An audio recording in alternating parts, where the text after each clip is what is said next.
ভারতীয় অভিনেতা এবং ফিল্ম প্রডিউসার আমির খান নেটফ্লিক্সের দেওয়া ১২৫ কোটি টাকার অফার রিজেক্ট করে দিয়েছেন এবং তার সুপারহিট সিনেমা সিতারে জামিন পার ইউটিউবে আপলোড করেছেন, যেখানে মানুষ ১০০ টাকা খরচ করেই দেখতে পারবে।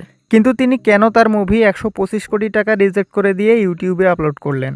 ইউটিউব থেকে কি এই মুভি এত টাকা ইনকাম করতে পারবে? উত্তর হচ্ছে না।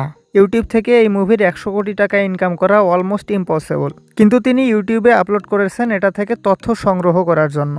ইউটিউবে আপলোডের মাধ্যমে তিনি এই মুভির অ্যাভারেজ ভিউ ডিউরেশন সম্পর্কে বিস্তারিত জানতে পারবেন, অর্থাৎ মুভিটি মানুষ কতক্ষণ দেখছে এবং কোন সময়ে গিয়ে দেখা বাদ দিচ্ছে। তাছাড়া মুভিটি সম্পর্কে মানুষের মনোভাব জানতে পারবে কমেন্টের মাধ্যমে।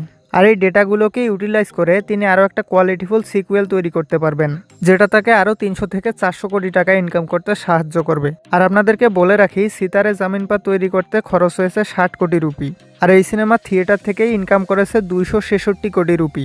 অর্থাৎ মুভিটি ইউটিউবে আপলোডের আগেই তিনি এটা থেকে ২০৬ কোটি রুপি ইনকাম করেছেন, যেটা বাংলাদেশি টাকায় ২৮৬ কোটি টাকা। তাহলে আপনারা হয়তো এখন বুঝতেই পারছেন এই ভদ্রলোককে কেন মিস্টার পারফেকশনিস্ট নামে ডাকা হয়। যাই হোক, আপনি সাবস্ক্রাইব করুন।